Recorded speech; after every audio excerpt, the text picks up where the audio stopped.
2016년 7월 19일 한 단체 관광버스가 여행을 마치고 공항으로 가던 중이었습니다. 버스에는 중국 야오닝에서 타이완으로 여행 온 관광객 24명과 기사, 가이드가 같이 타고 있었습니다. 8일간의 즐거운 여행을 마치고 귀국을 위해 도원국제공항으로 가던 길이었습니다. 그런데 잘 가던 버스가 오후 1시경 갑자기 고속도로 위에서 불이 납니다. 버스는 불이 붙은 채로 좌우로 흔들거리며 4km를 운행하다 도로 가드레일을 박으며 멈춥니다. 경찰과 한 남자가 소화기로 버스의 창문을 깨려고 시도하였으나 창문이 너무 높아 쉽지 않았습니다. 출동한 소방차에 의해 30분 만에 불이 꺼졌으나 26명의 승객은 전원 사망했습니다. 3km만 더 가면 목적지인 공항에 도착할 예정이었는데 말입니다. 동버스에는 4개의 문, 4개의 창문 등 총 8개의 비상탈출구가 있었지만 아무도 탈출하지 못했습니다. 대부분의 안전문은 평소에 잠겨져 있는데 승객들은 조작법도 모르거니와 주요 탈출문은 가드레일을 박을 때 찡겨버려서 열 수가 없는 상태였던 것이죠. 안타깝게도 많은 승객들의 사체가 비상문 앞에서 무더기로 발견됐습니다.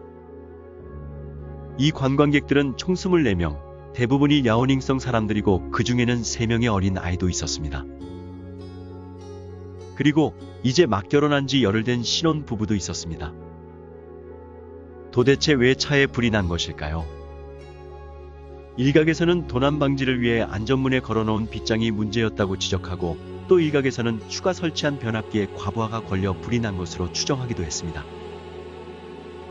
중국의 가족들은 이미 사고사로 알고 합의금과 뼈가루를 들고 중국으로 돌아갔습니다. 하지만 일주일 뒤 사망한 운전기사의 위, 오줌, 혈중 알코올 농도가 위스키 한 병을 마신 것과 같은 수준으로 나오면서 사건 조사 방향이 완전히 전환됩니다.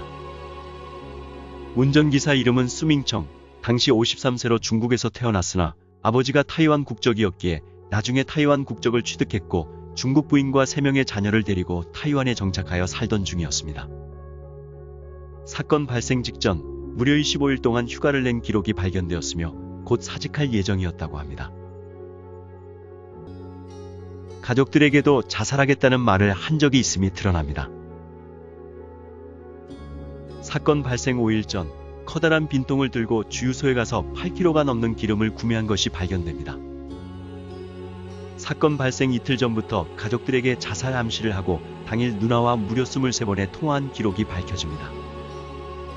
누나는 통화와 문자에서 어리석은 생각을 하지 마라. 아버지와 너의 아이들을 생각해라. 아이들을 너무 사랑하지 않느냐. 얼굴도 못 들고 살게 하지 마라. 는 말로 저지하려고 노력합니다. 사건 발생 당일에도 6번의 통화 기록이 발견됩니다. 이때 통화를 하느라 면세점 쇼핑을 마친 여행객을 제때 픽업하지 못한 일이 발생하였고 당시 회사 사장이 수밍청에게 크게 화를 냈다고 합니다. 수밍청의 아내는 이날 통화에서 말다툼이 있었고 아이들을 데리고 중국으로 돌아가겠다고 말합니다. 이에 수밍청은 아내에게 자신은 불을 지르고 자살하겠다고 말했으며 아내는 만류하지만 끝내 설득에 실패하고 맙니다. 쇼핑을 마친 관광객을 데리고 공항으로 가던 중 휘발유를 1층 기사석과 화장실 주변에 뿌리고 불을 붙였습니다. 수밍청은 곧 몸에 불이 붙었고 차는 곧 1차선 가드레일을 밟고 다시 반대 방향으로 꺾이면서 바깥쪽 가드레일 밟고 멈춰 섰습니다. 이때 가드레일이 문을 눌러서 주요 탈출구가 막히게 됩니다. 순식간에 불타오른 차에서 낯선 차량의 안전문 조작에도 쉽지 않았을 것이고 꽉 막힌 차 안에서 연기에 먼저 질식하여 쓰러졌습니다. 8일 동안 즐겁게 여행하며 지내던 그 버스에서 끝내 아무도 탈출하지 못했습니다. 타양에서 강제로 동반된 죽음을 당한 이들에게 애도를 표하면서 이 영상을 마칩니다. 영상을 시청해 주시는 여러분이 저에게는 제일 큰 응원입니다. 감사합니다.